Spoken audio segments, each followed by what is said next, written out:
So you do have it. Oh, I'm so glad. My name? Oh, yes, it's QZ. What do you mean, how do you spell it? It's the way it sounds. Look, it doesn't matter. I'll pop in and pick it up this afternoon. Thank you very much, Mr. Bastard. Good day. Hello and welcome to the hard sell where the stick in the swill-bucket rattles back. This past month, a venerable old British institution finally succumbed to old age. You may not even have noticed, but it did. And whether you registered it or not, if you were born in the 20th century, you can't have failed to have at least encountered it, and almost certainly made use of it. Even you tiny post-millennial bastards would most likely have heard of it, and probably even seen one in the wild at least once. Today's episode is a Not Brand X tribute to the good old Yellow Pages. The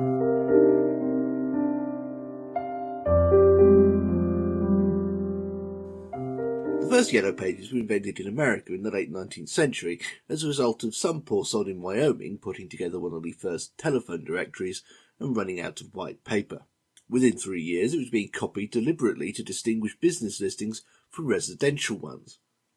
Everything needs a gimmick, after all.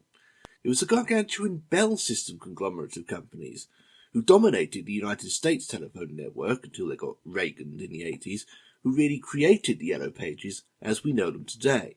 Much of the classic aesthetics we associate with the book come from America. The crispy serif lettering and iconography, the famous motif of let your fingers do the walking, even the iconic walking fingers logo itself. This was designed by Henry Alexander for the New England Yellow Pages, and when AT&T, the company at the heart of the Bell System, got wind of it, it eventually went national. Despite this, however, AT&T, for whatever reason, didn't bother trademarking it until it was far too late. Their eventual application in the 80s, well after the horse had bolted, was turned down on the grounds that over the course of 20 years it had become a genericized symbol and therefore not ownable. And it remained in public domain, which is why it came to be used as a logo for otherwise unaffiliated Yellow Pages worldwide, from Denmark to Djibouti and beyond, including here in the UK. Thanks, Henry Alexander. Being British and therefore fearful of new things, we took our time getting a national Yellow Pages together. There were early local tryouts, one in Hull in the 50s, which was enough of a success to spawn the Hull Colour Pages, which still exists in some form today, and one in mid-60s Brighton, which eventually led to the birth of the national doorstopper in 1973. The driving force behind that was the Thomson Corporation, now known as one of the biggest international data companies, but then a mere advertising sales agent for the GPO, whose main duty was to oversee the phone book, the nationally distributed book of residential telephone listings. After much nagging on their part, the GPO agreed to try out a second such book of Yellow Pages in the Brighton area in 1966. It was a success, and by 1973 it had gone national, the delay largely attributable to the rigmarole of the GPO's privatisation and restructuring as Post Office Limited in 1969. CF, the communications episode of this programme. In advertising terms, the prevailing passion for services of this sort was to go for broad comedy, based on a deliberate exaggeration of what life is or would be like without the product in question. Are we going to look for that carpet then? Yeah. Have you cancelled the newspapers? Yes, and the milk. Mrs. Jones is feeding the cat. And Mum's got the kids. Jack's looking after me plants. Well, come on then. Right. You don't know what it was like in the 70s. Just finding a carpet was a terrifying ordeal out of Joseph Conrad. It was like the search for Livingstone. You had to cut through endless thickets of tartan left by ancient tribes of Bay City Rollers fans. It was so much trouble, guys, you just don't know. Whatever you're buying for your home, look in Yellow Pages first. You'll find what you're looking for so much quicker. It's a standard technique, really. Advertising by sarcasm, in effect. Did you turn off the gas? Let your fingers do the walking. Notice the much more demure livery these early Yellow Pages sported compared to the classic look. The thin, slightly futuristic lettering is the house font, or was, of Post Office Limited, the relatively short-lived successor to the GPO, which ran both mail and telecommunications as a private company in the 70s and was therefore the brand behind the Yellow Pages, although it was still made and distributed by Thomson, who had expanded and created an entire subsidiary for the purpose. This setup came to a halt in 1980 when the Post Office had its telecommunications responsibilities amputated and given over to the all-new British Telecom, Yellow Pages included. As part of the deal, Thomson sold the subsidiary that made it to the new company, and the directory became essentially an in-house publication. Meanwhile, with competition now actively encouraged, Thomson immediately set up a replacement subsidiary and started making their own rival publication. Promise you're right. Of course. What's the postcode?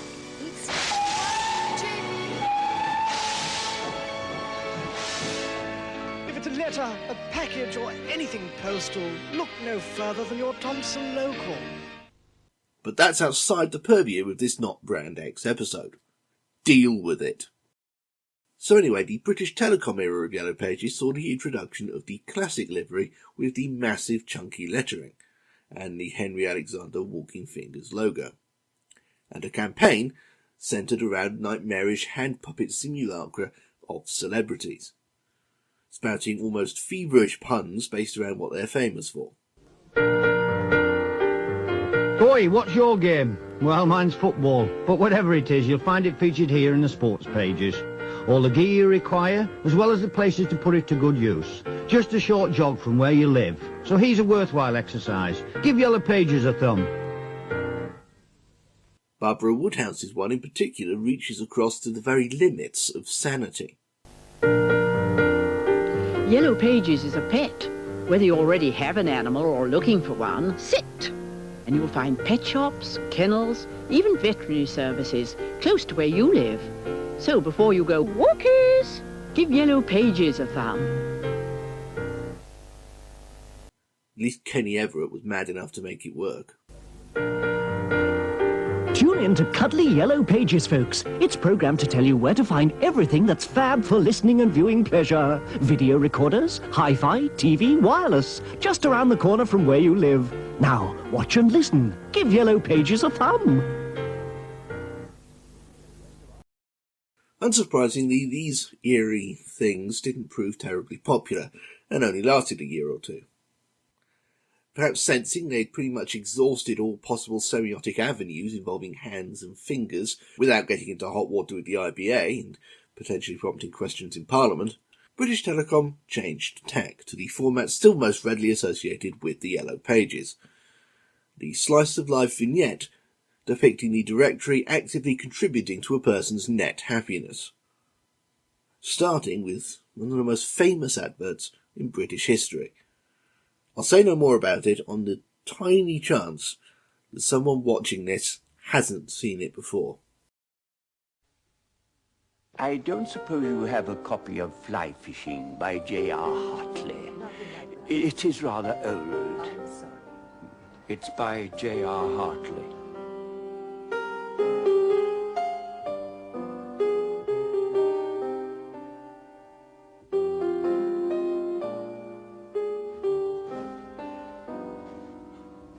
No luck, Dad. Never mind. There's still a few more to try. Good old Yellow Pages. We don't just help with the nasty things in life, like a blocked drain. We're there for the nice things, too. You do? Oh, that's wonderful. Can you keep it for me? My name, oh yes, it's J.R. Hartley. Of course, being one of the most popular advertisements we've ever seen in this country, it's statistically almost impossibly unlikely that someone watching this was previously unfamiliar. Even if they'd somehow never seen the whole thing start to finish, the punchline has permeated the mass consciousness almost to saturation point. Hell, I opened this fucking episode parodying it. So it's easy to forget that it's also a really, genuinely good advert. The punchline is so familiar by now, it's not a punchline anymore, but a catchphrase. But I was lucky enough to see it without any prior knowledge. And it was genuinely quite funny and heartwarming. Alright, I was a kid at the time, but it still counts. My name, oh yes, it's J.R. Hartley. Being J.R. Hartley made a star out of Norman Lumsden, a retired opera singer who in his youth attracted praise from no less than Benjamin Britten, who invited him to fill the basso profondo role in the founding lineup of the English National Opera. Here he is in Britten's Midsummer Night's Dream. You can play no part but Pyramus, for Pyramus is the sweetest, faintest man, a proper man, a most lovely gentleman-like man. Therefore you must needs play Pyramus. But it was this minute that made him big, gave him an Indian Summer, and probably even got him cast by Clint Eastwood. Oh yes, he's been up. Hours, been riding. Meanwhile, good old J.R. Hartley became almost overnight one of Britain's most beloved television characters. The Adverts stayed in circulation for the best part of a decade. He even got a sequel a few years later where he takes up golf. What's the verdict then? The hip's coming along nicely. I'm not sure if all that standing about in rivers is going to be such a good idea, though. You sound like my daughter. Ever thought about taking up golf? Why not? Why not?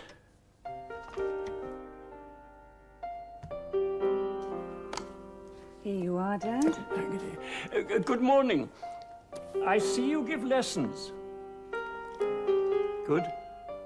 Excellent. I am rather old. Right. Let's see what sort of swing you've got.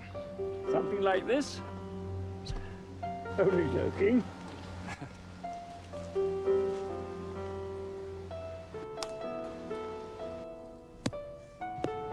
I think I'm going to enjoy this. Hell, they even published a damn book for real. When Lumsden died in 2001 at a remarkably spry 95, it made national news, although few of the bulletins spent much, if any, time on his major contributions to British opera. And of course the advert was rerun in tribute. My name, oh yes, it's J.R. Hartley. And it didn't do the Yellow Pages any harm either. With Hartley, the pattern was set. Heartwarming slices of life about people using the Yellow Pages for, as Joss Ackland put it, the nice things in life. There was a kid with no bike and a trolling git of a father from Coronation Street. Hello, Richard. You're not still on about this bike, are you? I remember when bikes were bikes. Proper mudguards and a cover for the chain. Look at that saddle. They're like sitting on a razor blade. Maybe next year, eh? Yeah. How'd you get on, love? I think I found one. Great. Ropers. Says he'll keep it till weekend. You better give us the address then. Good old Yellow Pages. We're not just there for the nasty things in life, like a leaky roof. We can help with the nice things, too.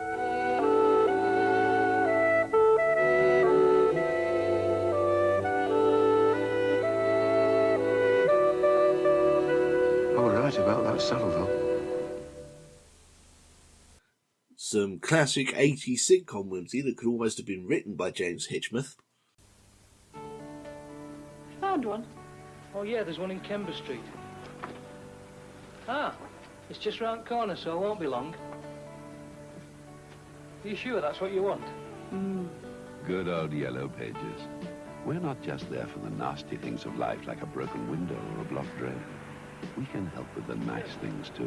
One ham and mushroom, please. One ham and the mushroom? And one tuna fish and banana. Banana? Banana.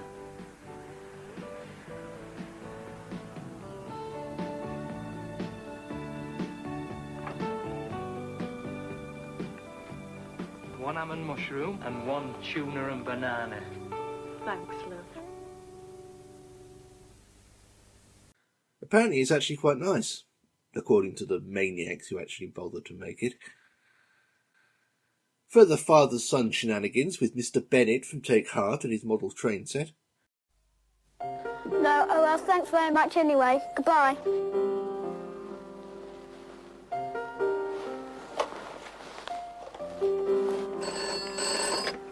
Townsend. Hello, you know the Hornby Double O Model Railway? Yeah. Do you have an R186 signal box? Well, let's see. Yes, I got one left. Great! They've got one, Mum.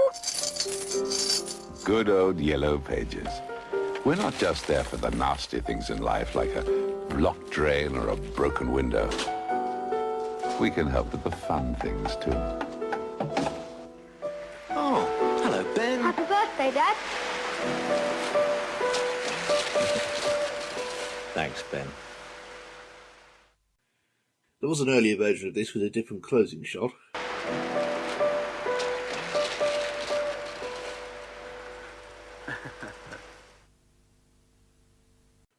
Not heartwarming enough, and also faintly unsettling, ending on a chuckle.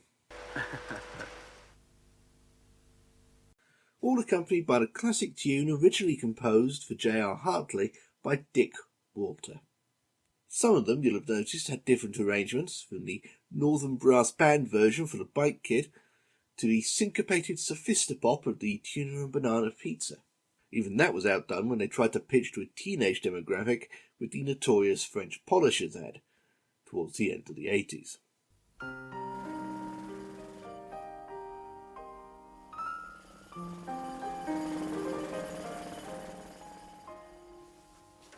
Wake up! My parents fly back today! Who are you? Who are you? Oh, she! Get these glasses! Come on, you stupid thing! Oh, no! Why they thought teenagers in the late 80s were into late 50s hard bop jazz is beyond me, but it sounds good, starting off with the regular piano version that gradually goes all Bill Evans, before exploding into full Birdland cool as soon as the Beatrice Dahl lookalike appears on screen.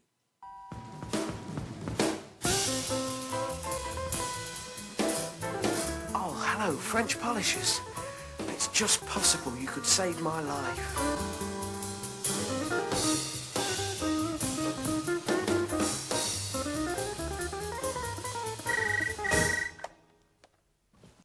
Kid's a twat though. No monobrow solidarity out of me. Especially since Simon Schatzberger, because that's his name, has been clearly applying the tweezers quite liberally ever since. Mum, just landed. Oh, quiet. I'm on my way. And that's just the tip of the iceberg. There were fucking loads of these as the campaign went on into the late 90s, by which time they were occasionally straining to be relevant. What about filming? What? I want to go out tonight. Oh, it's a hassle, babe. I used to go out clubbing every week. We haven't been out in ages. This picture is still weird. I want to go out.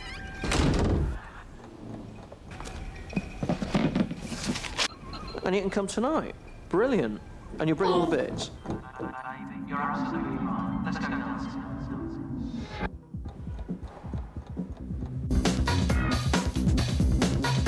What's going on? Well, I thought if we were going to start going out again, I better get matched fit. Found this bloke in the Yellow Pages. You could have told me, and it changed my nose. You look great. Let's have some.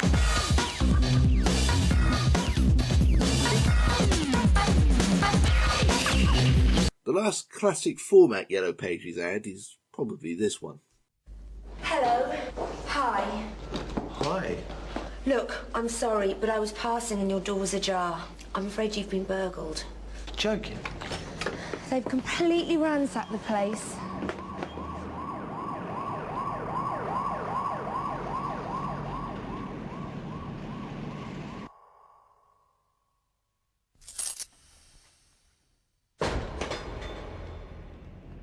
Oh my goodness, you're right. Oh, how awful. Well, it doesn't look like they've taken too much. Oh, good. No, they must have got disturbed and just run off. Yeah. I better get on and sort it out. Okay.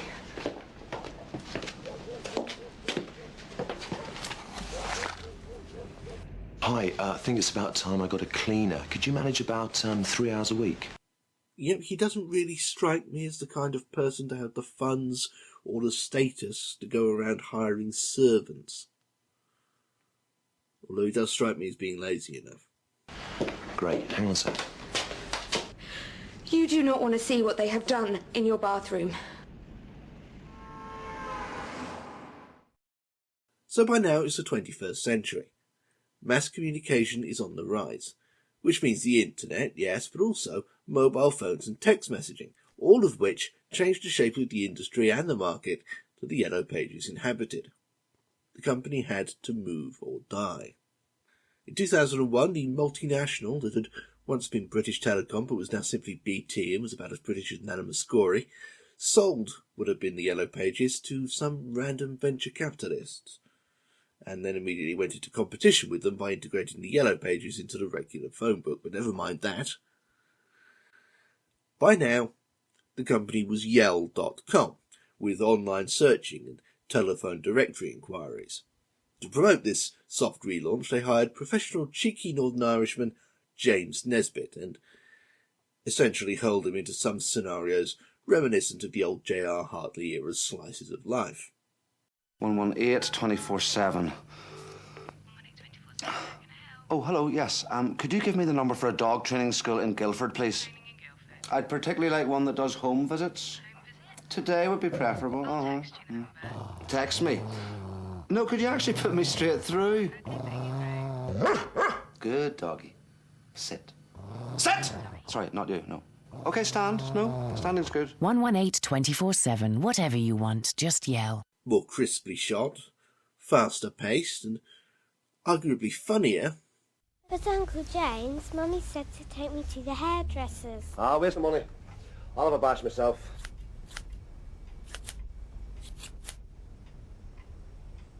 I'm back. Hello there. Hi. What happened? Terrible hairdresser.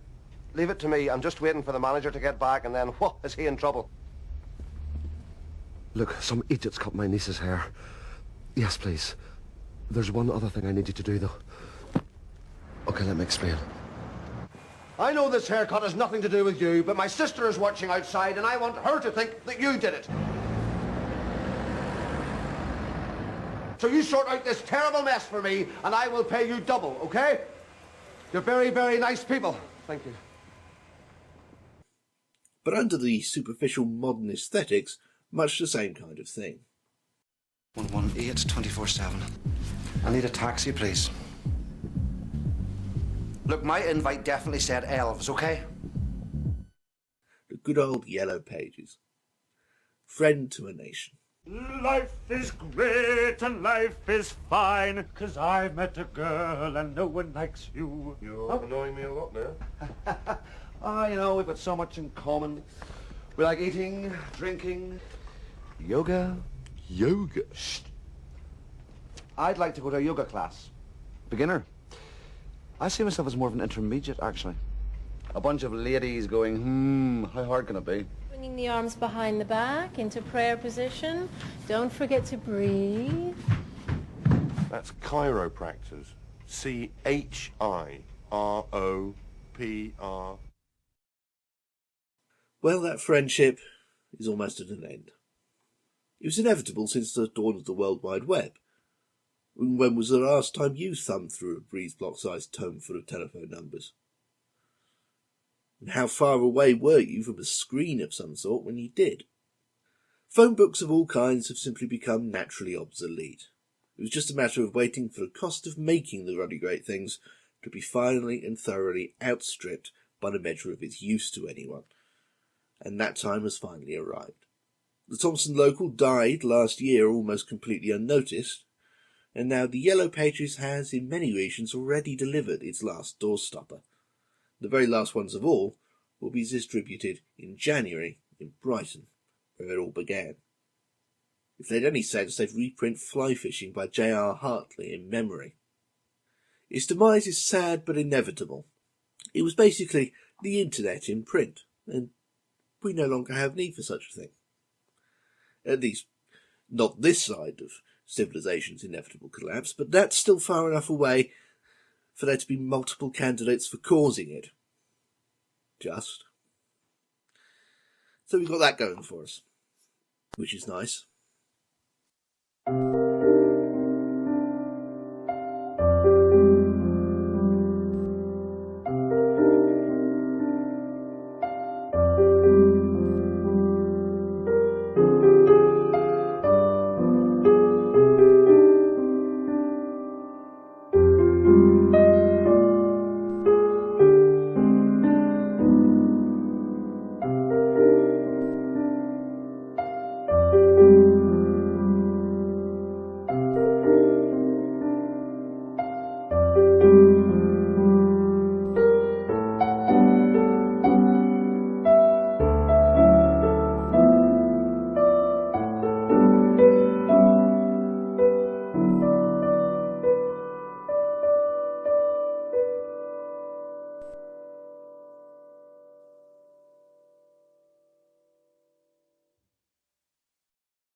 Hey you lovely people, thank you for watching. Do you want to see these things a week before anyone else? Do you want access to even more video essays, random musings, and absurdist close-down based humour?